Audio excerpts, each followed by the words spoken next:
Muito bem, vamos prosseguir na nossa leitura. E agora estamos no documento 155, que fala da escapada pelo norte da Galiléia. Obrigado, Maria. Vamos dar aqui a oportunidade para alguém mais fazer a leitura para nós. Muito obrigado.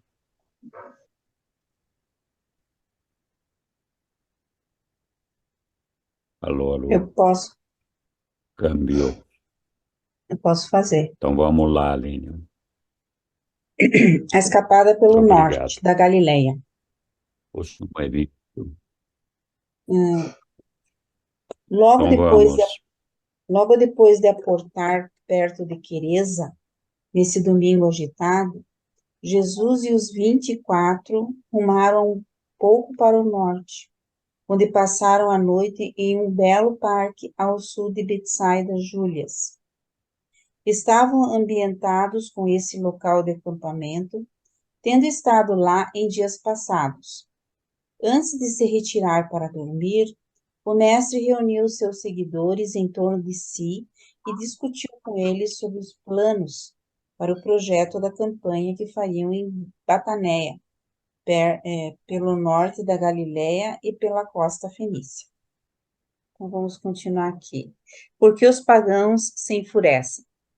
Disse Jesus: deveríeis todos lembrar de como o salmista falou dessas épocas, dizendo: por que se enfurecem os pagãos e os povos conspiram em vão? Os reis da terra coroam-se a si próprios, e os governantes do povo fazem conselhos entre si, contra o Senhor e seus consagrados, dizendo: façamos as correntes da misericórdia em pedaços, e livremo-nos dos laços do amor. Hoje vedes que isso se cumpre diante dos vossos olhos, mas não vereis cumprido o restante da profecia do salmista, pois ele manteve ideias errôneas sobre o Filho do Homem e sua missão na terra. O meu reino funda-se no amor, é proclamado na misericórdia e é estabelecido por meio do serviço não egoísta. Meu Pai não se assenta no céu rindo em menosprezo dos pagãos. Ele não fica irado no seu grande desprazer. Verdadeira é a promessa de que o Filho terá por herança todos os chamados pagãos, na realidade, os seus irmãos ignorantes e sem instrução. E eu receberei esses gentios com os braços abertos, cheios de misericórdia e afeto. Toda a bondade amorosa será mostrada aos chamados pagãos.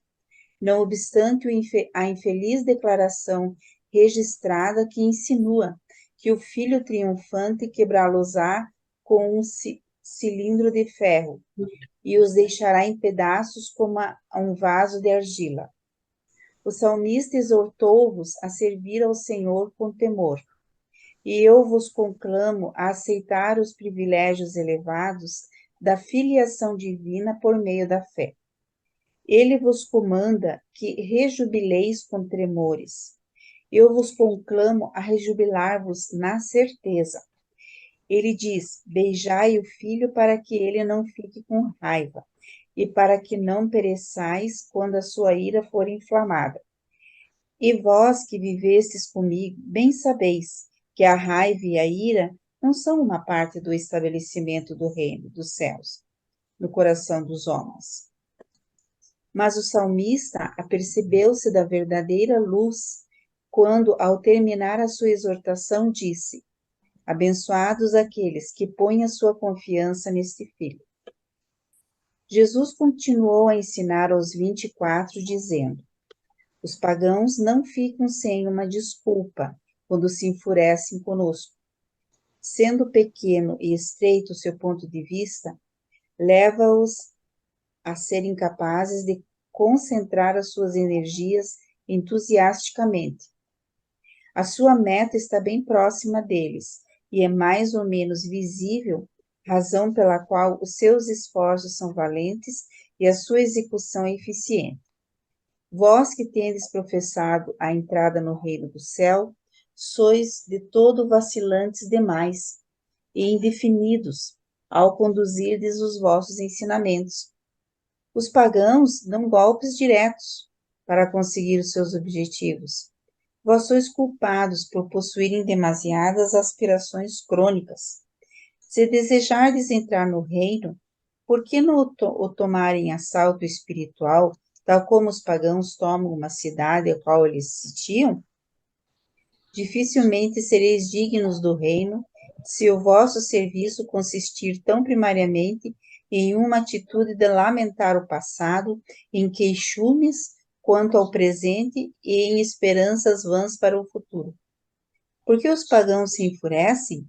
Porque não conhecem a verdade. E vós, por que enlanguecei-vos em desejos fúteis? Porque não sabeis obedecer à verdade. Cessai com os vossos anseios inúteis e ide em frente, com braveza, fazendo aquilo que diz respeito ao estabelecimento do reino.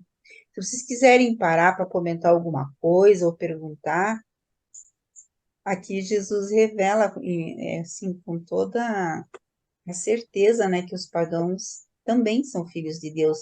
E o que para os judeus era, assim, uma coisa nova para eles, né? Que eles achavam ali que só ia herdar o reino dos céus quem fazia parte da religião judaica, assim entendo, né? Ou quem se convertesse a ela. Então, para eles era uma coisa totalmente nova.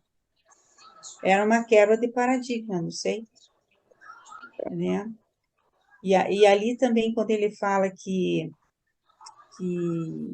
tomar, de agir como os pagãos, no sentido de, quando eles querem alguma coisa, eles vão e fazem, né? Eu acho que é isso que ele quis dizer, tomar de assalto, né? Não ficar enrolando, vamos dizer assim, né? E ir fazer aquilo que deve ser feito, ou seja, anunciar o reino, que era para aquilo que os evangelistas e que os apóstolos estavam sendo preparados, né? Então, essa era a missão deles, mais que tudo. Não sei, acho que foi isso que ele quis dizer. Acho que é isso aí. Muito bem. Algum outro comentário? Eu gostava de falar. Ah, Então fale, Aldina. olhem, eu acho que também foi uma chapada de luva branca quando Jesus disse, falou sobre a ira e a raiva, porque num certo sentido eu espelhei-me um bocadinho na raiva deles e na ira deles, eh, porque também a tenho. Eh, e ele quis mostrar a benevolência nas palavras dele, assim, a raiva, a ira, também para os apóstolos verem que é isso. É, É isso, muito obrigado. nada. Algum outro comentário? Eu entendo assim que que o Velho Testamento ele comenta muito sobre esse Deus irado, né? Esse Deus que ia despedaçar os pagãos, os gentios, aqueles que não se convertessem, né? Existia essa ideia no Antigo Testamento de um Deus que iria se vingar, um Deus de ira. E Jesus quis mostrar que não existe isso, né? Que Deus é misericórdia, que Deus é amor, que Deus ele acolhe as pessoas, que todos são seus filhos. Então, essa é a nova realidade também. Essa é a nova realidade que Jesus veio trazer. Porque ali ele cita várias partes da Bíblia, né? Que dizem ao contrário, que é o que está entre parênteses. É verdade. Tem um aspecto importante aí nessa leitura, em que Jesus fala para os seus apóstolos ali, ele diz: O meu Pai não se assenta no céu rindo e menosprezo os pagãos. Ele não fica irado no seu grande desprezo. Então, essa é uma concepção que muitos de nós fazemos de maneira equivocada sobre o nosso pai, que ele fica lá com o caderninho, anotando, pá, esse aqui eu tenho que castigar, dar uma martelada na cabeça, esse outro aqui eu tenho que colocar uma, uma jaula em volta dele, esse outro aqui eu vou fazer uma pegadinha, esse outro aqui, ele fez xixi fora do pinico, ele vai ter que agora passar um tempo sendo castigado, ou qualquer coisa assim. Então, nós, infelizmente, ainda carregamos conosco a ideia de que todas as vicissitudes que nós passamos pela vida são produto de influências malévolas, quando não de uma vingança ou de um castigo do nosso próprio pai. Então, quando a gente pensa assim, a gente mostra um completo desconhecimento de Deus. É claro que nós humanos aqui, com a nossa mente limitada, nunca vamos ter a capacidade de compreender completamente o nosso Pai e toda a sua verdade, beleza e amor. Mas para nós é suficiente saber que o nosso Pai Celestial, ele é melhor que o melhor pai terreno que possa existir e que nós devemos confiar nele. Ele não fica lá fazendo pegadinha, anotando coisas na caderneta, enfim, pregando peças para ver se a gente cai, etc. E, da mesma forma, esse é o reino do nosso Pai. Nós poucas vezes paramos para pensar nisto. O nosso Pai, Deus, é o Criador de tudo isso daqui, e ele não tem concorrente. Então,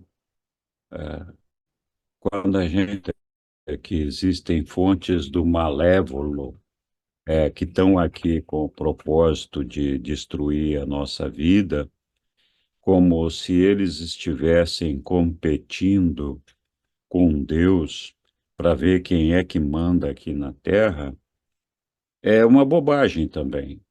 É claro que existem pessoas ruins.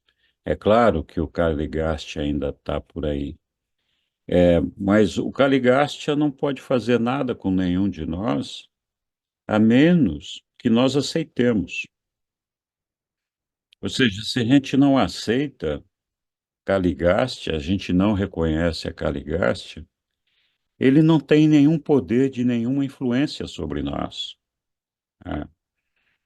E também as pessoas que são más podem nos prejudicar enquanto nós estamos aqui nesta vida, mas nenhum erro, nenhum pecado, nenhum crime humano que afete a nossa pessoa tem a capacidade de comprometer o nosso futuro de eternidade. Apenas individualmente, cada um de nós somos responsáveis pelo nosso futuro. Então, o que importa se todo esse mundo aqui desabar e deixar de existir? Se eu me salvar pela fé que eu tenho no meu Pai e puder então ressuscitar e alcançá-lo lá do outro lado. Tudo que nós estamos vivendo aqui é temporal, é uma situação transitória. Então, todas as desculpas que nós levantamos de que nós estamos sendo castigados ou estamos sendo atacados por pessoas ou entes malévolos que ficam fazendo pegadinha com a gente, na verdade, é porque nós ainda somos ignorantes da verdade, da beleza, da bondade e do amor do nosso Pai. Então, a gente não pode nunca esquecer que o nosso propósito aqui, ou a razão da nossa existência, é levar até o nosso Pai a experiência evolutiva de partir da imperfeição para a perfeição. É isso que o Pai espera de nós, sede vós perfeitos, como eu sou. Então, que Pai seria esse, se ter nos criado imperfeitos, fosse cobrar de nós a perfeição. Ele cobra, mas ele sabe que leva um tempo para isso acontecer. E a misericórdia dele é grandiosa para nos sustentar, como sustenta esses pagãos, de dizer: se eles vierem até mim, eu vou recebê-los de braço aberto, apesar deles serem pagãos. E claro, eles vão ter uma oportunidade de deixarem de ser pagãos. Ninguém pode entrar no reino do Pai sendo pagão para sempre, não acreditando no nosso Pai. Então, esse é um aspecto importante que eu queria comentar. Em tudo que fizerdes, deixa eu ver onde é que está. Isso, está um pouquinho mais Em aí tudo para que baixo. fizerdes, né? Em tudo que fizerdes, não vos torneis nunca unilaterais, nem excessivamente especializados. Os fariseus buscam verdadeiramente a nossa destruição. Com isso, pensam estar fazendo o serviço de Deus. E tornaram-se estreitos por tradição, tanto que estes cegos pelo preconceito, endurecidos, tanto que estão cegos pelo preconceito e endurecidos pelo medo. Considerai os gregos, eles têm uma ciência sem religião, enquanto os judeus ficam com uma religião desprovida de ciência. E se os homens agem assim, aceitando erroneamente uma designação estreita e confusa da verdade, a sua única esperança de salvação é tornarem-se coordenados face à verdade, convertendo-se. Deixai que eu afirme enfaticamente a verdade eterna seguinte: se vós, por uma coordenação com a verdade, aprenderdes a dar o exemplo nas vossas vidas dessa magnífica integridade de retidão, os vossos semelhantes humanos, então, vos seguirão para poder obter o que vós adquiristes deste modo. A medida pela qual os buscadores da verdade são atraídos para vós representa a medida do vosso dom de verdade, a vossa retidão. A escala na qual vós tendes de vos delongar na vossa mensagem ao povo, de um certo modo, é a medida da vossa incapacidade de viver a vida reta e íntegra, a vida coordenada em relação à verdade. Então, quer dizer, viver. Muito bem, vamos fazer uma pausa aqui. Vamos, só falta um pedacinho, daí eu, né? Então vai, Tá. então vai. Só Sim, o final, né? Em muitas outras coisas, o mestre ensinou os seus apóstolos e evangelistas, antes que eles lhe dessem boa noite e fossem descansar nos seus travesseiros. Pronto. bem. Muito obrigado, Lilian. Nada. Alguém quer tecer algum comentário a respeito? É interessante, né, que Jesus fala assim que se nós vivêssemos mais de acordo, a gente não precisaria falar tanto.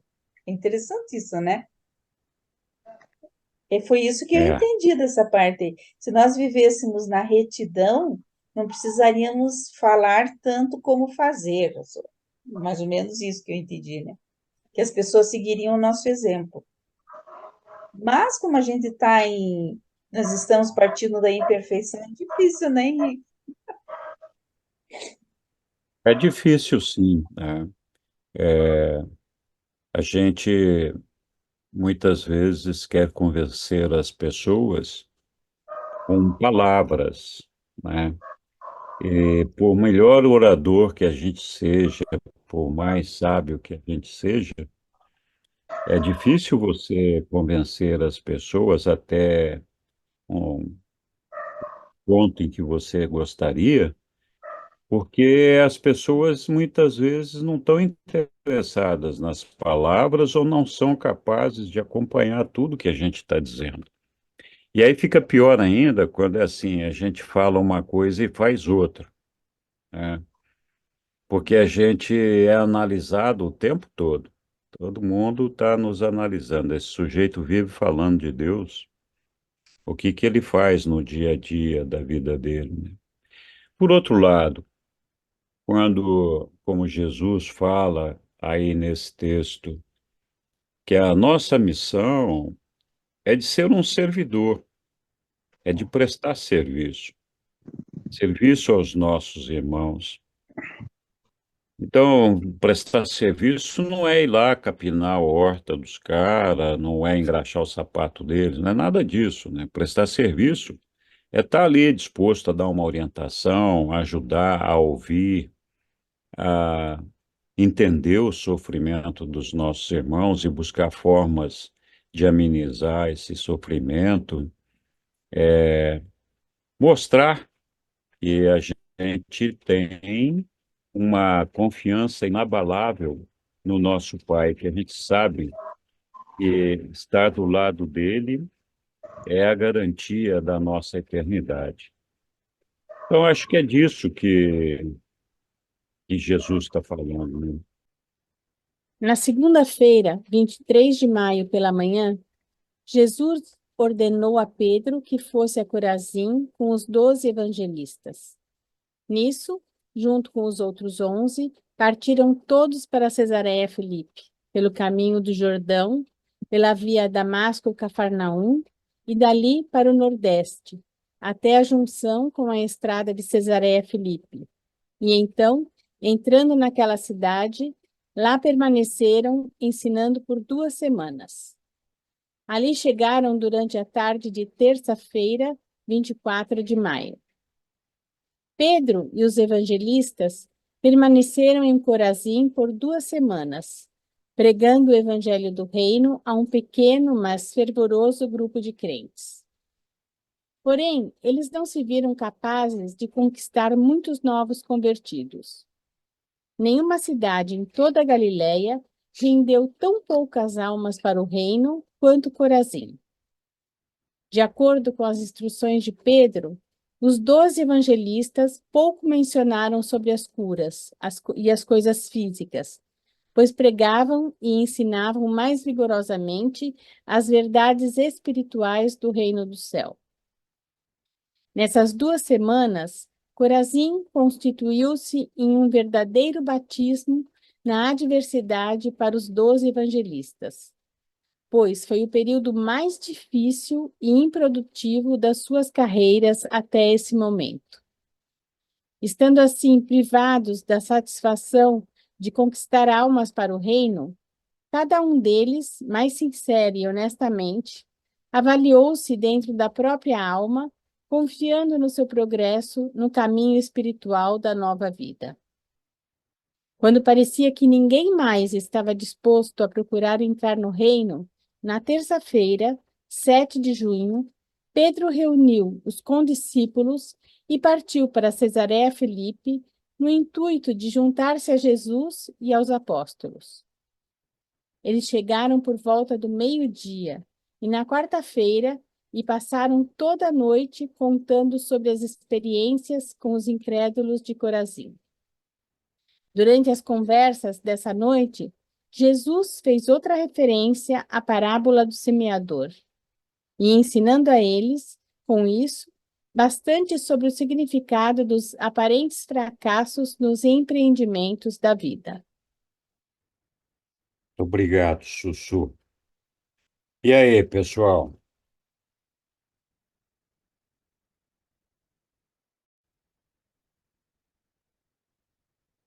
Então, acho que o ponto importante dessa parte desse documento aí é justamente o que Jesus deixou no final para os apóstolos e discípulos, lembrando a eles a parábola do semeador. Então, eu entendo que o que Jesus queria dizer, queria mostrar para eles, é que não existe trabalho espiritual perdido. E plantada a semente, algum fruto, alguma coisa ela vai produzir. Pode ser que não seja naquele momento que a gente está semeando. E pode levar, inclusive, mais tempo do que a gente acha que deveria levar. E isso é um incentivo para a gente não desistir do nosso trabalho de tentar conquistar almas para o reino de Deus, mesmo quando a gente encontra resistência e dificuldades pela frente. Então, aquilo que nós semeamos, em algum momento vai produzir alguns frutos. E mesmo que eles sejam pequenos, sempre eles são importantes para o reino de Deus. Então, essa é a parte que mais me chamou a atenção aí nesse documento, quando Jesus lembrou aos apóstolos a parábola do semeador. Algum outro comentário?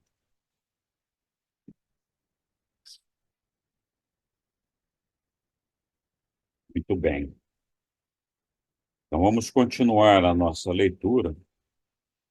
Uma leitura curtinha aqui, né? Posso continuar? A Sussu pode continuar aqui, falando para nós do item 3 em Cesareia Filipe. Embora Jesus não haja feito nenhum trabalho público durante essas 2 semanas de permanência perto de Cesareia Filipe, os apóstolos tiveram numerosos encontros calmos à noite na cidade e muitos dos crentes vieram até o acampamento para falar com o mestre. Pouquíssimas almas foram acrescentadas ao grupo de crentes em consequência dessa visita. Jesus falava com os apóstolos todos os dias, e eles discerniram com mais clareza que uma nova fase do trabalho de pregação do reino do céu agora estava tendo início. Eles estavam começando a compreender que o reino do céu não é comer e beber, mas sim realizar a alegria espiritual da aceitação da divina filiação. A permanência em Cesareia Filipe foi um teste real para os 11 apóstolos. Foi um período difícil de 2 semanas que viveram.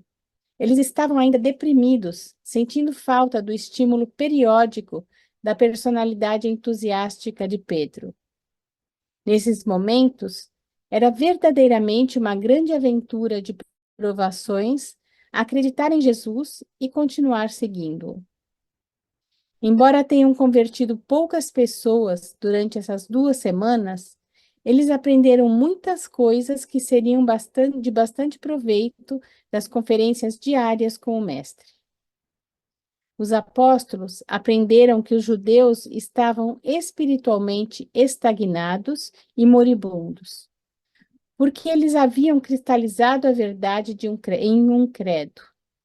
Pois quando a verdade é formulada como sendo uma linha limite de exclusividade, útil para que uns se considerem mais virtuosos do que os outros, em vez de servir como uma indicadora de norteamento para o progresso espiritual, esses ensinamentos perdem o seu poder criativo e provedor da vida e passam a ser meramente conservadores da fossilização.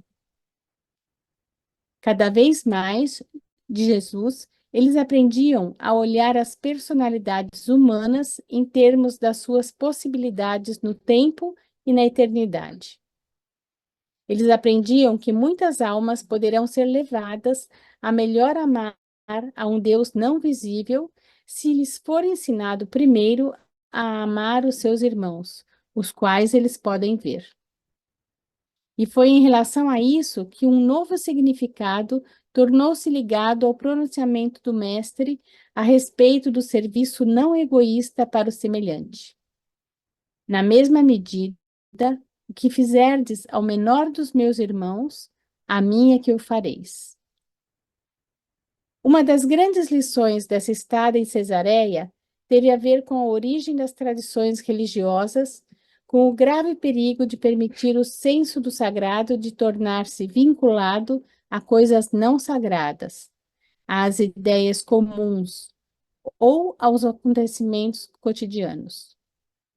Convictos ficaram todos depois de uma certa conferência com o ensinamento sobre a verdadeira religião, de que esta é, para o homem, a lealdade sincera às suas convicções mais elevadas e verdadeiras. Jesus advertiu os seus crentes de que, se as suas aspirações religiosas fossem apenas materiais, um conhecimento crescente na natureza iria, por um deslocamento progressivo da origem sobrenatural das coisas, em última instância, privá-los da sua fé em Deus. Mas que, se a sua religião fosse espiritual, nunca o progresso da ciência física perturbaria a sua fé colocada nas realidades eternas e nos valores divinos.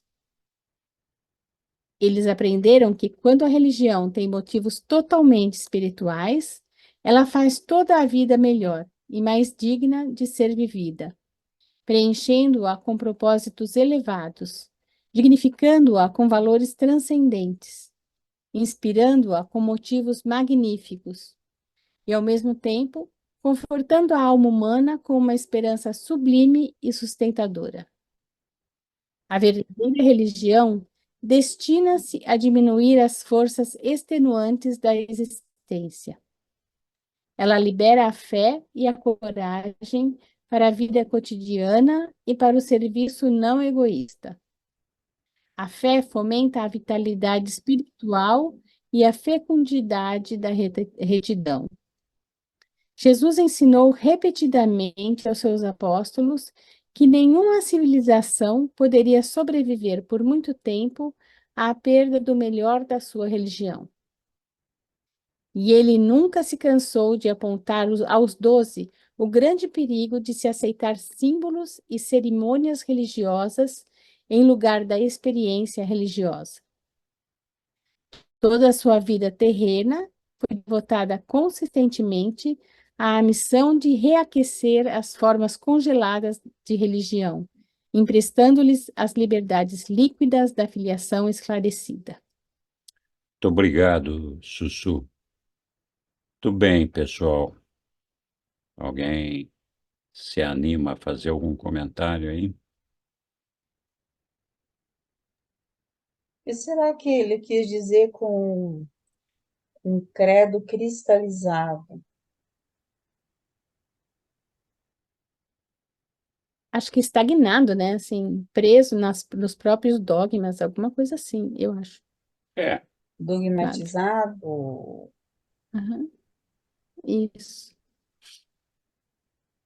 Eu acho que é aquela ideia que a gente faz de que só a nossa religião é verdadeira, é boa, e impõe uma série de regras, credos, e a gente fica cego por ouvir isso. Então, Jesus fala aí da estagnação espiritual dessas pessoas que se envolvem de uma maneira tão profunda numa religião e em seus credos, e que muitas vezes deixam de enxergar a verdade.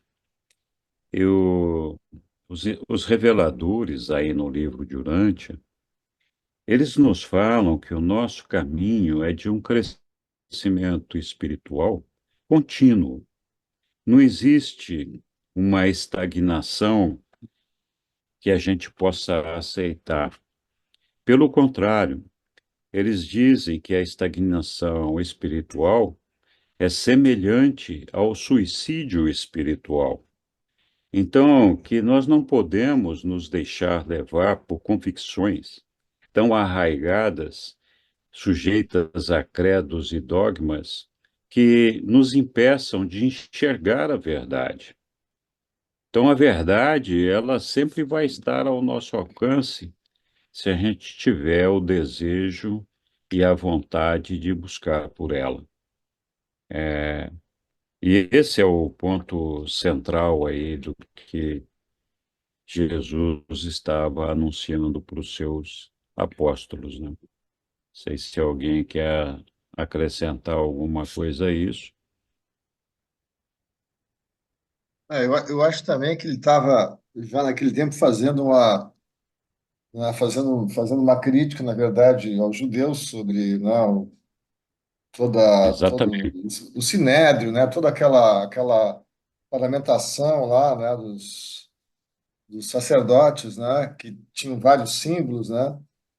E que, na verdade, né, hoje a gente pode traduzir isso nas igrejas. Nós temos várias igrejas aí, né, que ostentam toda essa simbologia, né, e até esses dogmas, né, mas Sim, que, na essência mesmo, o que vale é a fé, né?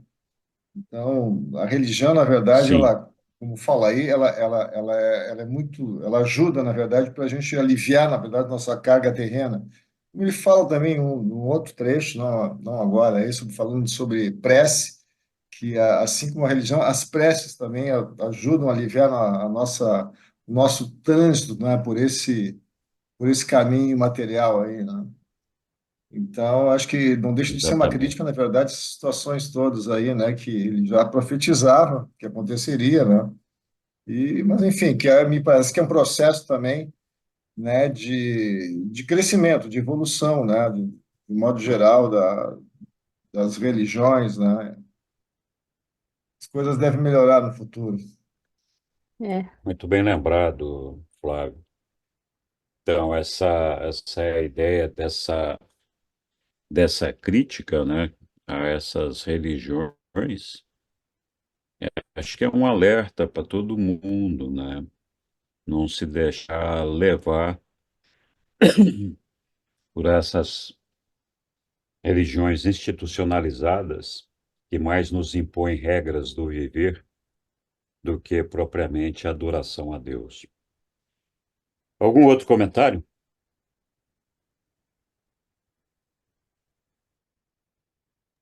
Então, eu vejo assim também como que Jesus estava dizendo aos apóstolos que eles não podiam se apegar à religião judaica, né? Que muito do que eles tinham aprendido não era certo. Por exemplo, Deus irado. Não existe um Deus irado, nem que castiga, né? E isso para eles pode ter sido, para a maioria dos judeus, tanto que lá no Sinédrio, o pessoal estava, nossa, isso para eles era blasfêmia. A tal da blasfêmia Uhum. que Jesus, né? Ele dizia que não existia esse Deus que castiga. Deus não vai castigar. Ele ama todos os seus filhos, lógico, né? Que ele fala ali em conversão, vão ter que se converter na sequência ali, depois que receberem a palavra, tudo. Mas que o mais importante é a espiritualidade, é a retidão. É a retidão, ele continua falando isso, né? Que você Uhum. deve, a religião é você viver na retidão, não sei. Acredito que ali, que é você acreditar em Deus, é você ter essa coerência de vida, né?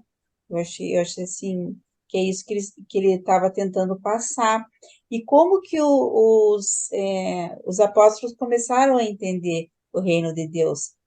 Porque eles se viram ali diante de não mais daquelas multidões, mas de descrentes, de pessoas que não queriam, né, que eles não conseguiam converter muitas pessoas ali. Eles estavam se vendo diante da realidade.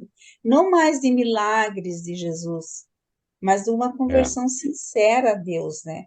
Então, eles estavam ali, eles estavam se vendo com a realidade e ali, é legal, né? Estavam começando a entender o que é o reino de Deus na realidade, que é o espiritual, não é o material. mesmo. isso aí, Lilian. Muito obrigado. Foi bom.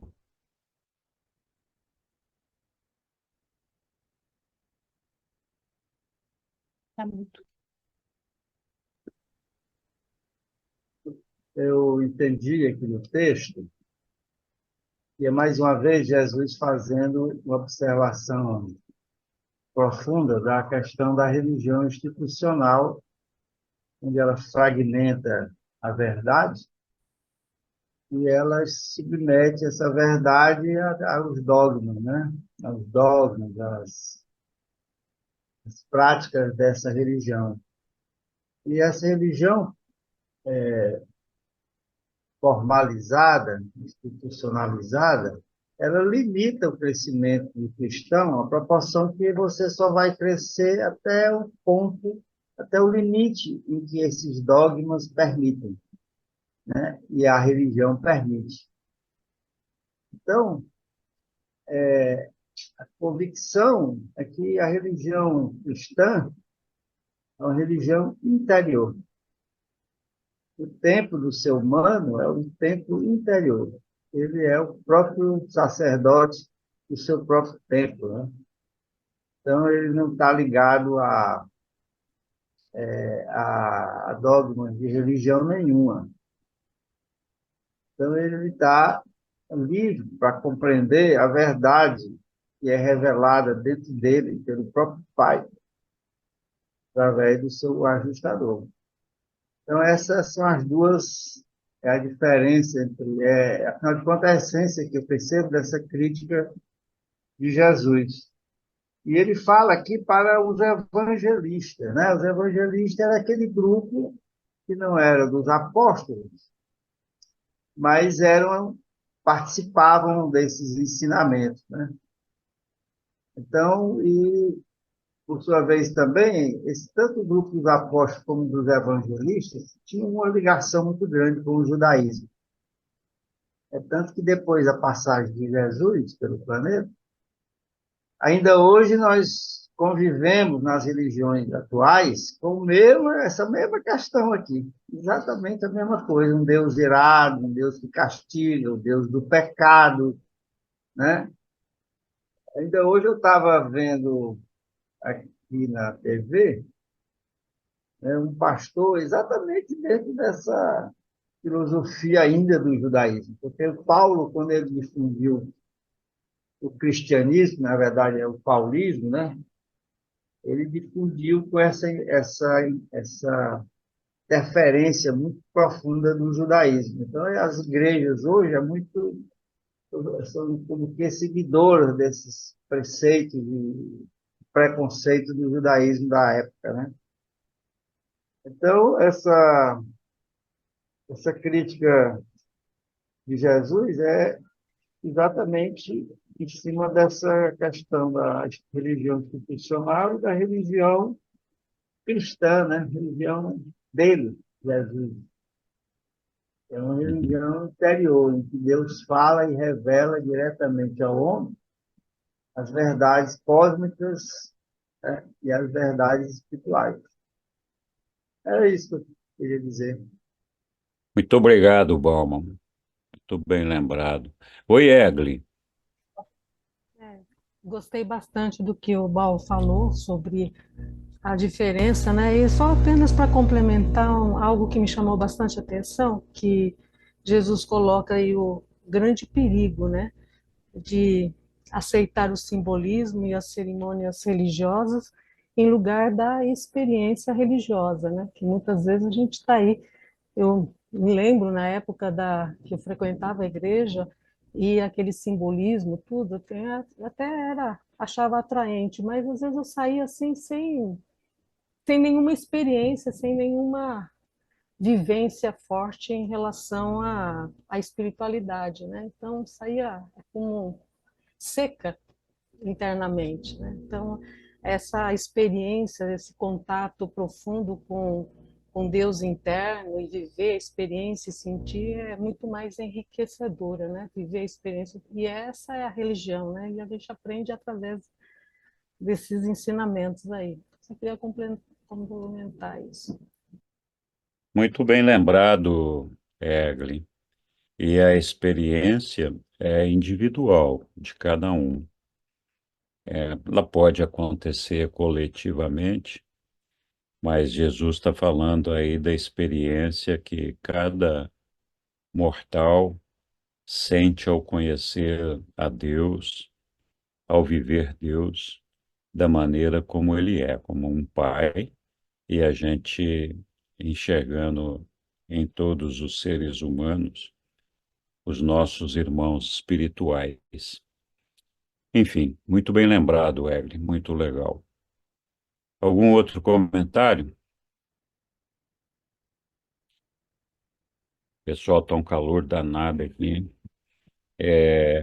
A gente não pode ligar o ar-condicionado aqui, que ele é muito barulhento, então vai perturbar pra caramba. Mas vamos lá. Eu vou colocar o documento aqui. Acho que nós já Terminou. terminamos, né? E agora estamos no item 4, a caminho de Fenícia. Alguém pode nos ajudar aqui? A caminho da Fenícia. Na quinta-feira, 9 de junho pela manhã, após receber a notícia a respeito dos progressos do reino, trazido pelos mensageiros de Davi, vindos de Betsaida, esse grupo de 25 instrutores da verdade deixou Cesareia Filipe para iniciar a sua viagem à costa fenícia. Eles contornaram a parte pantanosa pelo caminho de luz até o ponto de junção com a trilha de Magdala-Monte Líbano. E daí seguiram para o cruzamento com a estrada que leva a Sidom, chegando lá na sexta-feira à tarde. Enquanto paravam para o almoço, à sombra de uma saliência de rocha, perto de Luz, Jesus fez um dos pronunciamentos mais notáveis que os seus apóstolos jamais haviam ouvido durante todos os anos da sua ligação com ele. Então, logo se sentaram para partir o pão. Simão Pedro perguntou a Jesus: Mestre, já que o Pai no céu sabe de todas as coisas, e já que o Espírito dele é a nossa sustentação no estabelecimento do reino do céu na terra, por que é que estamos fugindo das ameaças dos nossos inimigos? Por que nos negamos a confrontarmos-nos com os inimigos da verdade? Mas antes de Jesus iniciar a sua resposta à pergunta de Pedro, Tomé irrompeu perguntando: Mestre, eu realmente gostaria de saber o que há exatamente de errado com a religião dos nossos inimigos em Jerusalém. Qual é a diferença real entre a religião deles e a nossa? Por que temos essa divergência de crença quando todos nós professamos servir ao mesmo Deus? E quando Tomé terminou, Jesus disse: Conquanto não queira eu ignorar a pergunta de Pedro, sabendo muito bem quão fácil seria interpretar mal as minhas razões para evitar um conflito aberto com os chefes dos judeus, neste momento, ainda assim, revelar-se-ia de maior ajuda para todos se eu escolhesse responder a pergunta de Tomé. E é isso que farei assim que tiverdes terminado o vosso almoço. Obrigado, mas acho que podemos continuar aqui, que o que importa aqui é o discurso sobre a verdadeira religião. O discurso sobre a verdadeira religião. Esse discurso memorável sobre a religião, resumindo e reformulado em linguagem moderna, deu expressão às verdades seguintes. As religiões do mundo têm duas origens, a natural e a da revelação. Em qualquer época e em meio a qualquer povo podem ser encontradas três formas distintas de devoção religiosa. E essas três manifestações do impulso religioso são: primeira, a religião primitiva, o impulso seminatural e instintivo de temer as energias misteriosas e de adorar as forças superiores, principalmente em uma religião da natureza física. É a religião do medo. 2. A religião da civilização. Os conceitos e as práticas religiosas em avanço das raças civilizadas, a religião da mente, a teologia intelectual, cuja autoridade é a tradição religiosa já pré-estabelecida. E 3, a verdadeira religião, a religião da revelação. A revelação dos valores supranaturais, uma visão com o discernimento parcial das realidades eternas, um vislumbre da bondade e da beleza do caráter infinito do Pai no céu, a religião do Espírito, tal como fica demonstrada na experiência humana.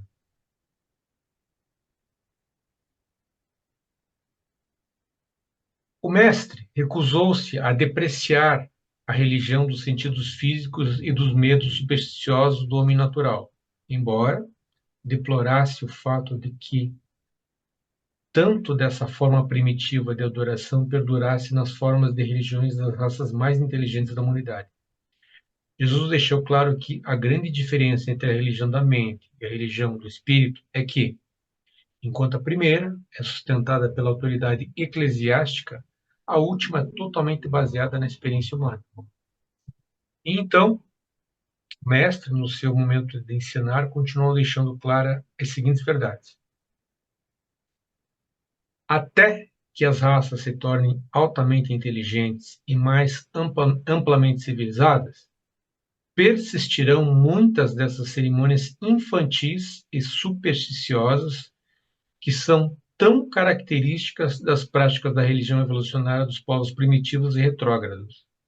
Enquanto a raça humana progride até o nível de um reconhecimento mais elevado e mais geral das realidades da experiência espiritual, uma grande quantidade de homens e mulheres continuará a demonstrar uma preferência pessoal por aquelas regiões autoritárias, que exigem apenas um consentimento intelectual. A religião do espírito, ao contrário, requer uma participação ativa da mente e da alma na aventura da fé, no corpo a corpo, com as realidades rigorosas da experiência humana progressiva. A aceitação das religiões tradicionais de autoridade apresenta uma saída fácil para a urgência que o homem tem de buscar satisfação para os anseios da sua natureza espiritual. As religiões estabelecidas, cristalizadas e bem assentadas na autoridade proporcionam um refúgio pronto para dentro do qual a alma desatenta e perturbada do homem pode escapar, quando fustigada pelo medo e atormentada pela incerteza. Uma tal religião solicita dos seus devotos, como preço a ser pago pelas satisfações e seguranças oferecidas, apenas um consentimento passivo e puramente mental ou intelectual. E por muito tempo ainda viverão na Terra esses indivíduos temerosos, hesitantes e acomodados que preferirão assegurar assim as suas consolações religiosas, ainda que, arriscando a sorte com as religiões de autoridade, comprometam a soberania da personalidade, degradem a dignidade do respeito próprio e renunciem totalmente ao direito de participar da mais emocionante e inspiradora de todas as experiências humanas possíveis. A busca pessoal da verdade, a alegria de encarar os perigos da descoberta mental, a determinação para explorar as realidades da experiência religiosa pessoal, a satisfação suprema de experienciar o triunfo pessoal da realização factual no triunfo da fé espiritual, sobre a dúvida intelectual, do modo como honestamente são conquistadas na aventura suprema de toda a existência humana, o homem buscando a Deus para si próprio e por si próprio, e encontrando-o. A religião do espírito significa esforço, luta, conflito, fé, determinação, amor, lealdade e progresso. A religião da mente, a teologia baseada na autoridade, requer pouco ou nenhum desses exercícios dos seus crentes formais.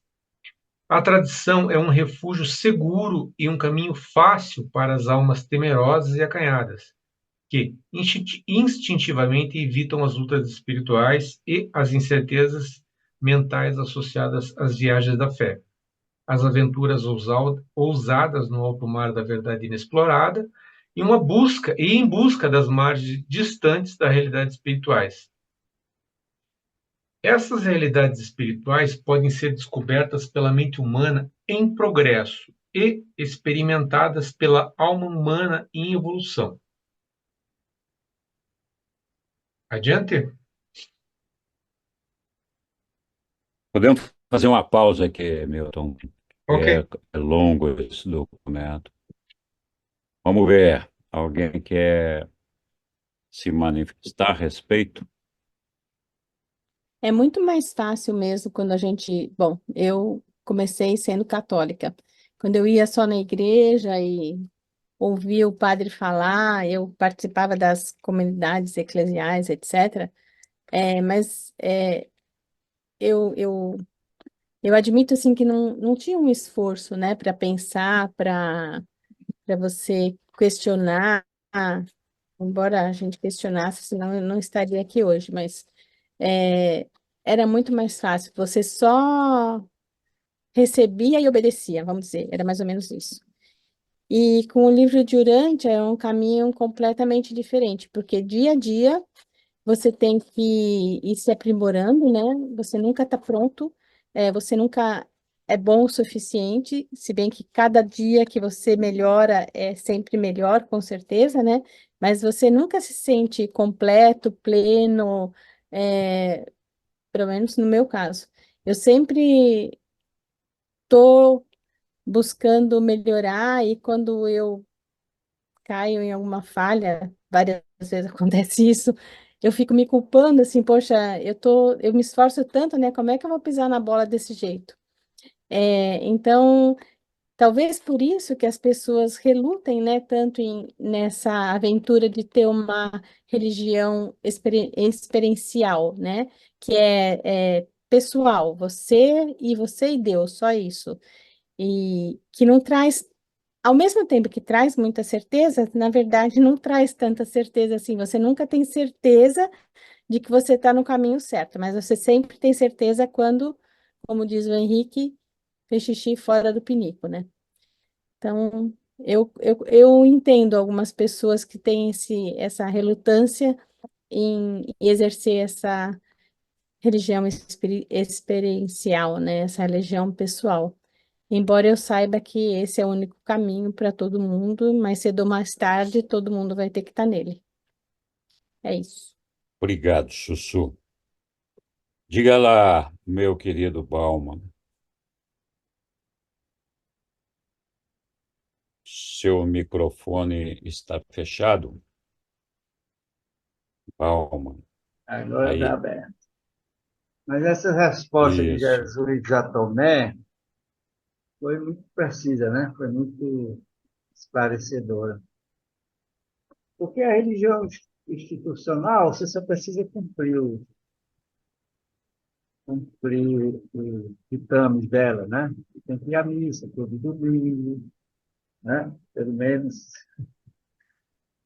você tem que ir ao culto, você fazer isso, fazer aquilo, tá? Entregar o dízimo. Tá, então tem um regramento que você tem que obedecer. Mas isso implica praticamente zero evolução interior, porque ela não promove isso, né? Mas a religião que ele se refere no item 3, a religião da revelação. Por que ela é da revelação? Porque ela é interiormente revelada pelo próprio Pai dentro do homem. Isso é prático, isso é real. O ajustador se refere, trabalha dentro do homem dioturnamente, exatamente para ir aperfeiçoando o nível da, do aspecto moral dele, de aperfeiçoando o nível de retidão dele. E como esse nível, o objetivo é chegar à perfeição do Pai, então isso é uma longa caminhada, né? Porque nós estamos muito distantes ainda dessa perfeição. Mas a questão mais prática é que a religião da revelação é uma religião interior, né? Isso aqui é mais difícil a gente normalmente compreender. E ela requer uma luta permanente. Não é você estar aqui, ou estar no trabalho, ou estar em qualquer lugar. Você tem que estar permanentemente atento interiormente para saber qual é a energia que manifesta dentro de você. E essa energia vai ser cotejada com os padrões que são revelados pelo ajustador, né? E aí você faz as suas escolhas internas. Então, a grande luta é exatamente a transformação de uma alma de origem animal e social, né, numa nova alma que tenha padrões cósmico, né? Cada vez mais eterno. Então, uma religião, ele fala, a religião do Espírito significa esforço, luta, conflito, fé, determinação, amor, lealdade, progresso, né? A religião da mente, não, é uma teologia baseada na autoridade. Você atendeu àquela autoridade, você tá salvo, né, digamos assim. Então, esse trecho aqui dessa passagem de Jesus é um trecho muito importante para nós, né? Isso não é, ele não está falando para Jesus não está falando para os evangelistas, nem para os apóstolos, nem para o povo daquela época, não. Ele está falando para nós. Isso aqui é mesmo que está vivendo os dias de hoje, né? Mesmíssima coisa, nossa realidade, né? Aqueles que têm fome de Deus e que encontraram no livro de Urântia um farol assim que pode levá-lo a um destino eterno, é uma coisa de muitíssima responsabilidade. E por muito tempo ainda viverão na terra, olha ele falando para nós aqui, né? Por muito tempo ainda viverão na terra esses indivíduos temerosos, hesitantes e acomodados que preferirão assegurar, sim, as suas consolações religiosas, ainda que arriscando a sorte com as religiões da autoridade, comprometam a soberania da personalidade. Você recebe um dom desse fantástico de Deus, que é a sua personalidade, ou você pega essa personalidade e submete a um regime institucionalizado, comprometendo o desenvolvimento dessa própria personalidade. Então é isso. Então eu acho esse trecho aqui muito importante. A busca pessoal da verdade, aqui no outro trecho aqui, ó. A busca pessoal da verdade. A alegria de encarar os perigos da descoberta mental. A determinação para explorar as realidades da experiência religiosa pessoal. A satisfação suprema de experienciar o triunfo pessoal da realização prática factual, portanto, no triunfo da fé espiritual sobre a dúvida intelectual. Do modo como honestamente são conquistados na aventura suprema de toda a existência humana, o homem buscando a Deus. Isso aqui é fantástico. Eu acho isso aqui para si próprio e por si próprio, e ele dá o resultado dessa busca e encontrando. Aqui é a religião de Jesus pura, né? Está aqui para nós aí, 2000 anos depois. E ele prevê, né, que por muito tempo ainda viverão na terra. Chegou em nós. É isso aí, meus irmãos. Desculpa aí me alongar um pouco. Muito bom, Bauman. Você recapitulou bem aí esses pontos. Eu realmente gostei bastante da sua intervenção. Muito obrigado. É, Uma perguntinha. sim, diga lá, Zé. Isso, eu já li a Bíblia, mas não me recordo bem.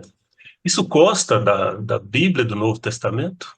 Essas palavras, ainda que modificadas, bem modificadas poderia ser, mas acho que não, né? Não, Acho que não. Porque não.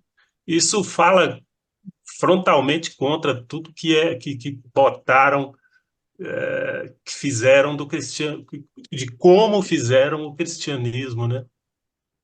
É, Ele não funcionaria com uma mensagem dessa. não.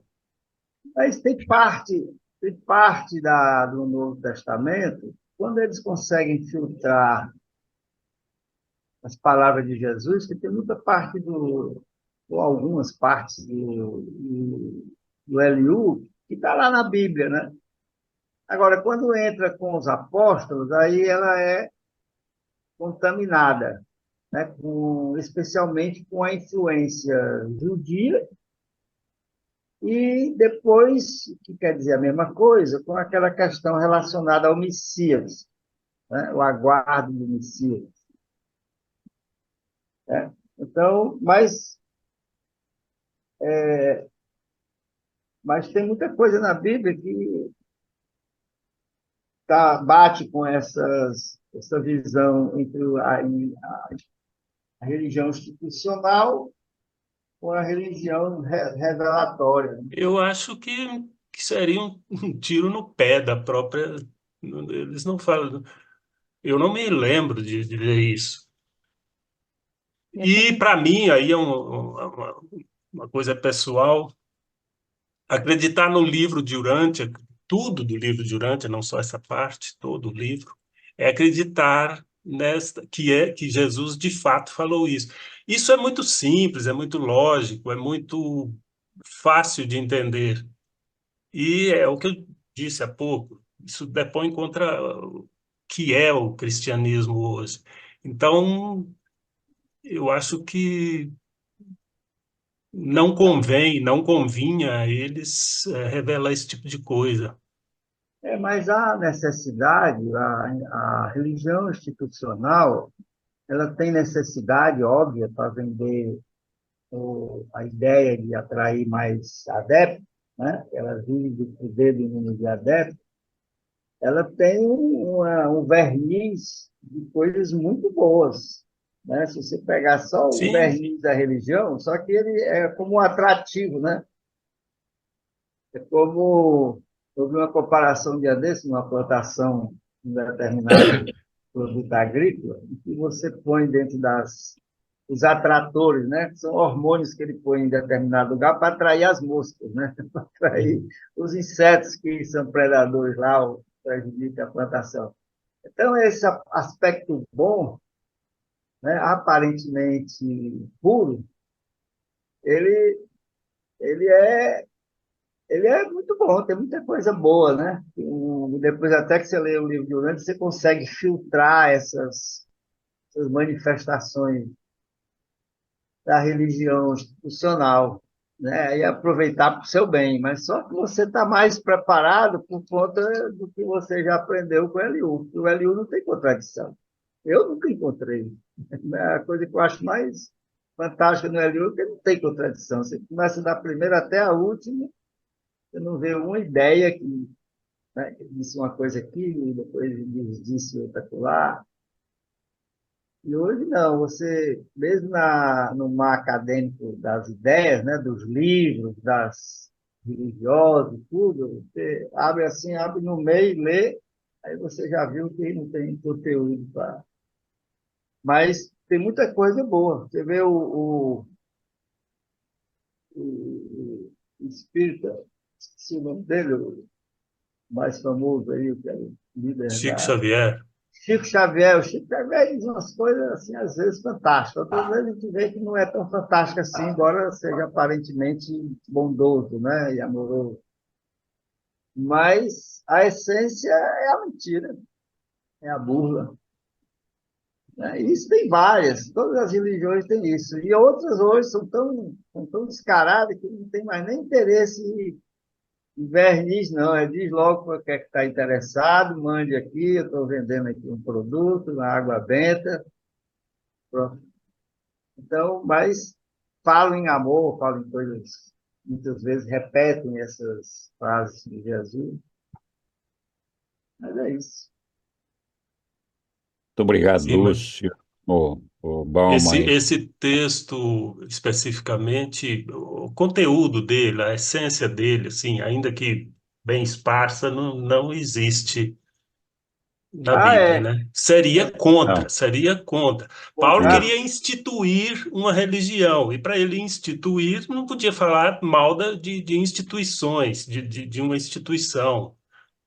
Eu penso assim. E o mais importante, o que ele falou aí sobre o livro, é aquilo que eu já disse, até repetindo, acreditar no livro de Urântia, para mim, é acreditar em coisas desse tipo, porque não consta em lugar nenhum esse texto, em outro lugar nenhum, e está aí para a gente, para todos É, nós, ao alcance de todos nós, sem nenhuma sem dúvida, contradição. sem É dúvida. lógico, é bem simples de Compreender, né? inteligível, né, de compreender. Desse conteúdo, nesse nível aqui, eu não tem mesmo, não.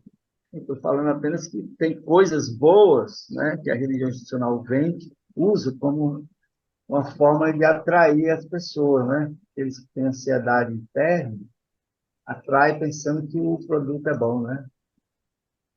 Mas Mas é não é. isso. Obrigado. Obrigado. Muito obrigado, Bauman e Zé Rodrigues. O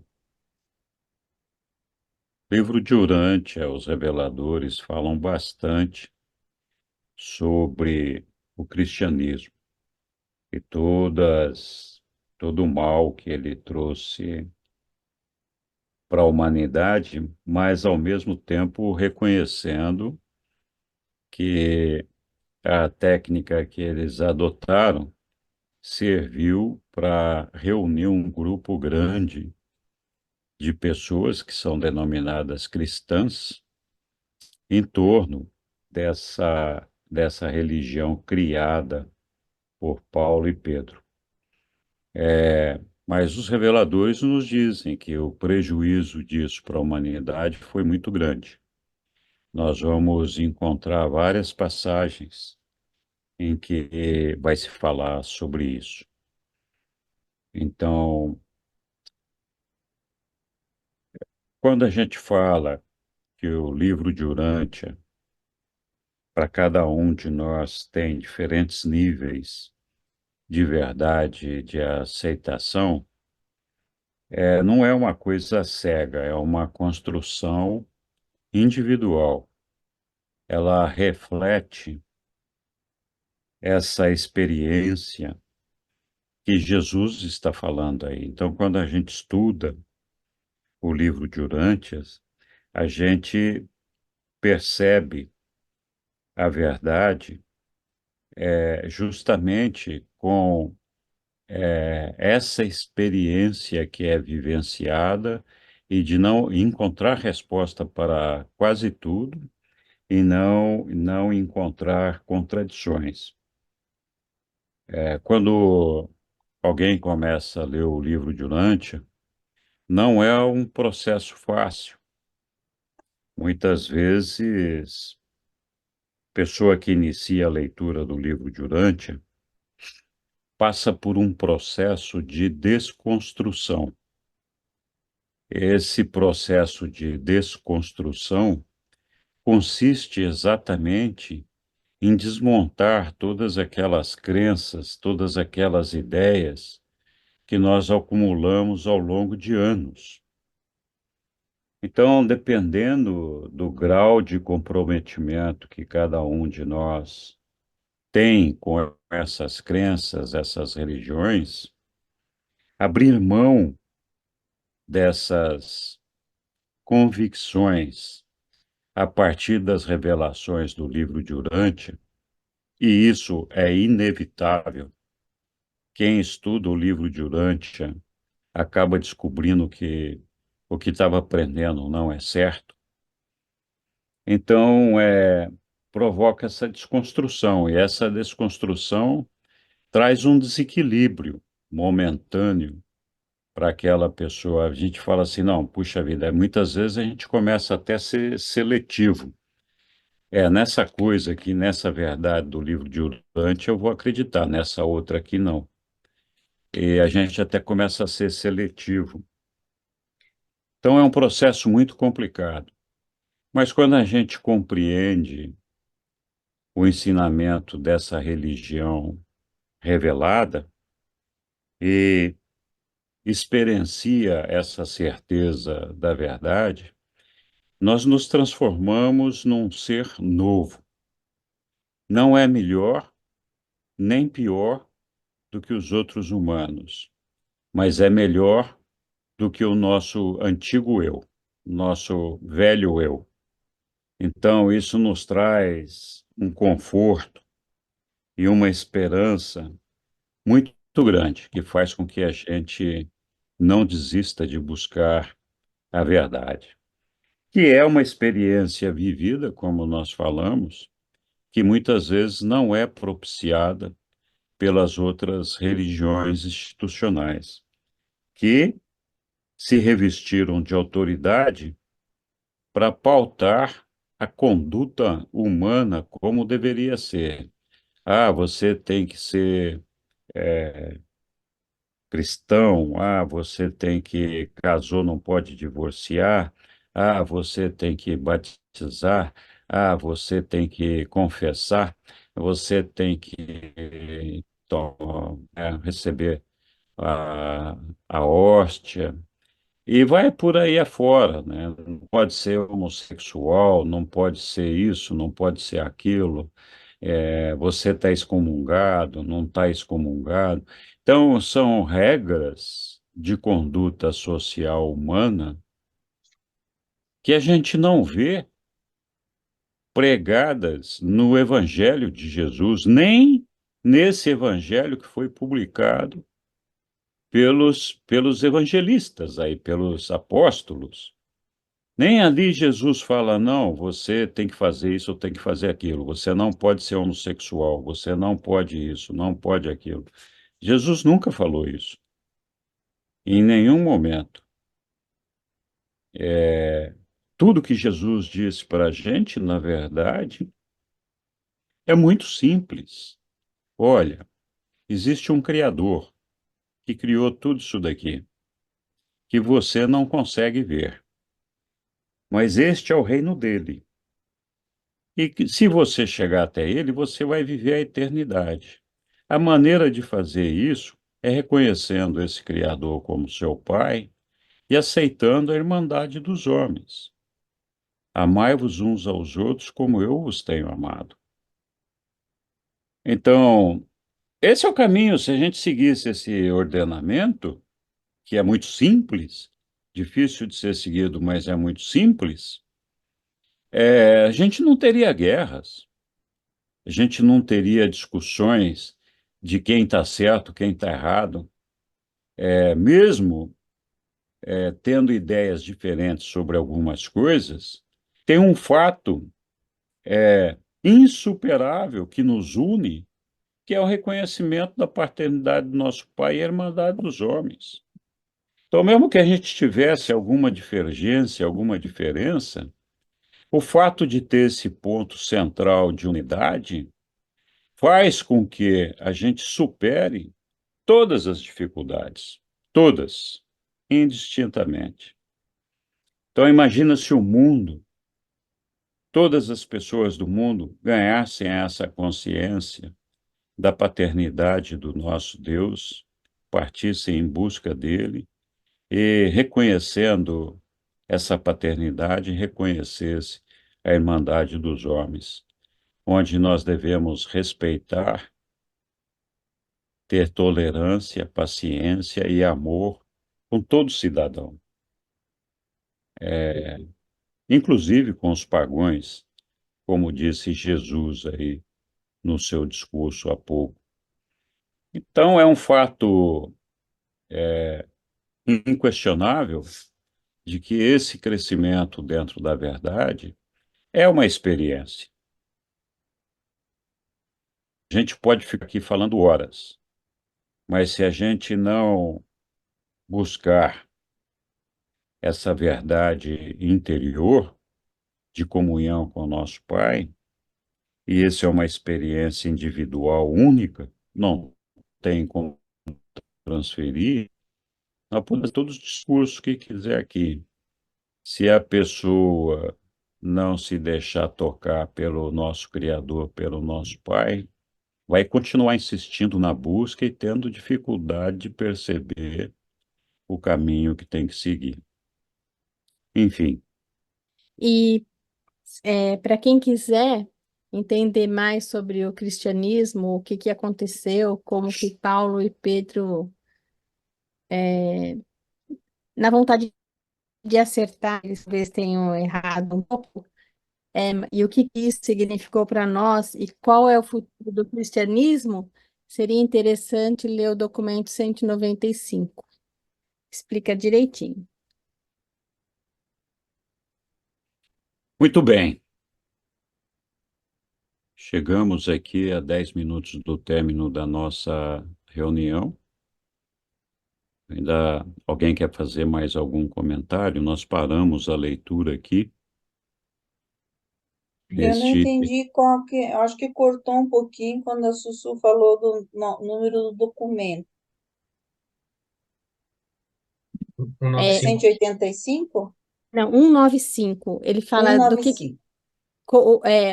quais os erros que Pedro e Paulo cometeram, né, Aham. na criação do cristianismo, o que deveria ter sido feito e qual que é o futuro do cristianismo, qual seria idealmente o futuro. E assim, os reveladores estão falando, vocês vão chegar lá, se fizerem tais coisas, entendeu?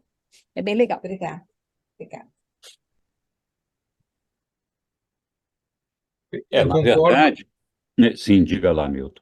eu concordo com o Zé quando ele diz que, na verdade, qualquer parte desse texto aqui, se tivesse sido trazido para os evangelhos, ele causaria ali né, um conflito na, na formação da religião católica.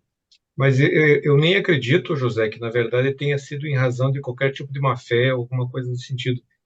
Eu acho que simplesmente os apóstolos não entenderam esse texto. Né? É um texto que ele é simples, mas ele é profundo, e eu acho que esses apóstolos, que na verdade são descritos ali como rústicos, né? Eu acho que décadas depois eles não tinham nenhuma condição de lembrar de um texto que fale sobre soberania de personalidade, degrado da dignidade do respeito próprio.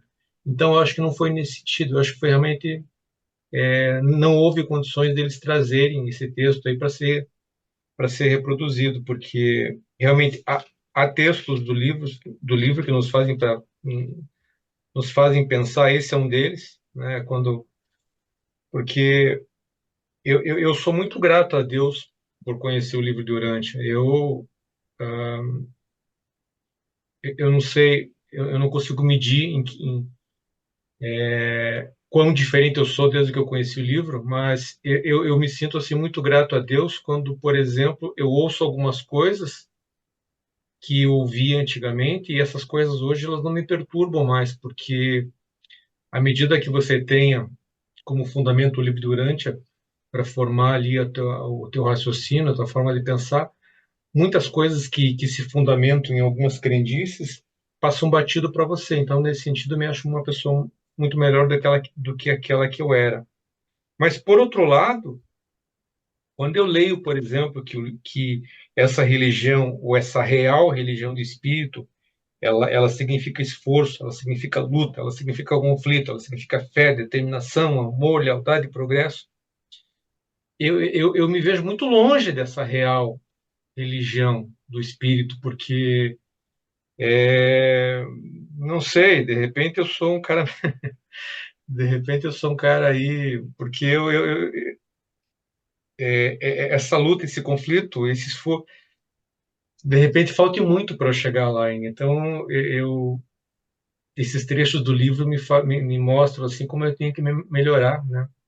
Nesse caminhar do crescer religioso da fé. Então não deixa de ser para mim um puxão de orelha. Eu me sinto assim, né? Nossa, como com uma real religião da fé, ela nos leva a um nirvana, né, que proporciona quase tudo isso aqui. Eu me sinto tão distante disso aqui, eu me sinto tão distante desse esforço intelectual que, em tese, é provocado pela minha personalidade para que desse confronto saia uma personalidade mais, né, maior, né, mais conhecedora da verdade. E eu me sinto tão longe disso tudo. Falta na verdade, mais aperfeiçoamento, mais leitura, mais conhecimento, enfim, é isso. Só um comentário aqui. Obrigado, Eu fiz Milton. eu fiz essa pequena observação porque O livro de Urântia é tão bom que ele nos ensina até a ter condescendência para com os apóstolos, né? A situação deles, né? Intelectual. Mas eles trouxeram a nós, no Novo Testamento, na Bíblia, textos de igual teor, assim, profundidade intelectual. Eu não sei, é só uma. Parece que houve uma certa malícia aí. Não digo deles, mas os anos. A gente sabe que a Bíblia foi copiada e recopiada e mil coisas aconteceram. Mas não se acha em textos originais coisas que dizem respeito, que lembrem ao menos esse conteúdo dessa parte aí que a gente leu hoje. Eu acho que esse texto ele contradiz as concessões que foram feitas para que Sim, o foi o que eu cristianismo disse. fosse fundado. Então, eu acho que também para mim não faz o menor sentido que eles tivessem colocado na Bíblia uma coisa que iria contra eles próprios, né? Contra o que eles estavam tentando fazer. Não sei. Eu concordo com você. Eu acho que a Bíblia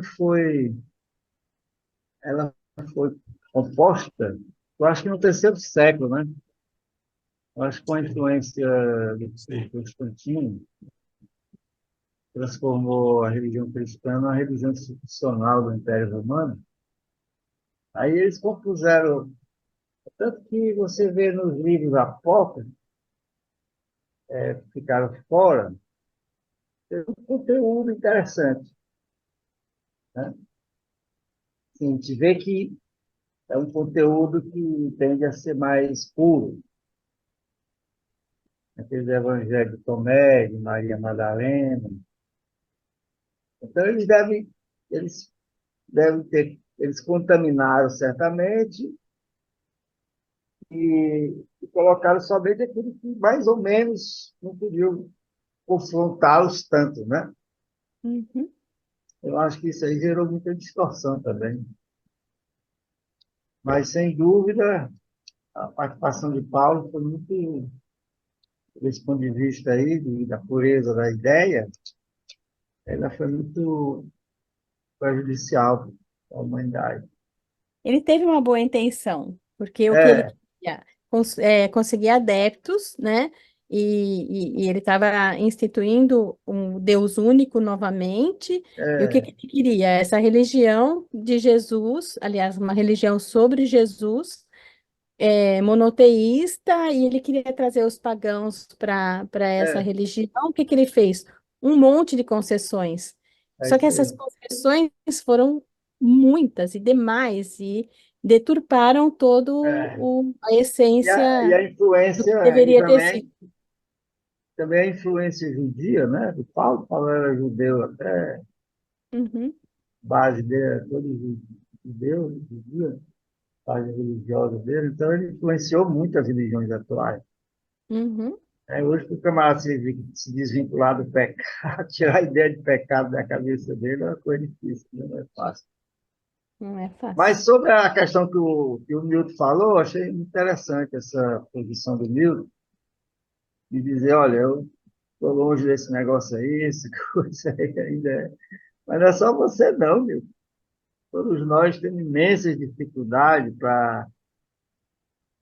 E tudo são doses homeopáticas, né? Pelo menos é a experiência que eu estou vivendo. Ele vai revelando, e a proporção que você vai vendo a grandeza das coisas, tudo vem automático, né? A fé vem automática, a coragem vem automática, porque é a proporção que as coisas vão sendo reveladas, né? O trabalho ajustador internamente se apresenta, aí, logicamente, todos esses características de uma personalidade corajosa, audaciosa, vai se afirmando, né? E eu, quando vejo que o negócio está difícil, eu só faço confessar internamente. Ponho dentro da mesa e compartilho aquela minha dificuldade e na certeza de que ela será superada pelo Deus antes de mim. Porque superar a alma animal não é fácil, não. Nós mesmo, por motivação própria, por esforço próprio, experiência própria, não temos a menor chance. É por isso que Deus mandou, pegou uma parte dele e mandou buscar nós, porque senão a menor possibilidade de ser perfeito, como ele é perfeito por energia e motivação própria. Aí tem que entregar a Deus essas dificuldades e pronto. Muito obrigado, Bauman, Milton, todo mundo. Foi muito bom estar aqui essa noite. Chegamos aqui, final de mais uma reunião. Se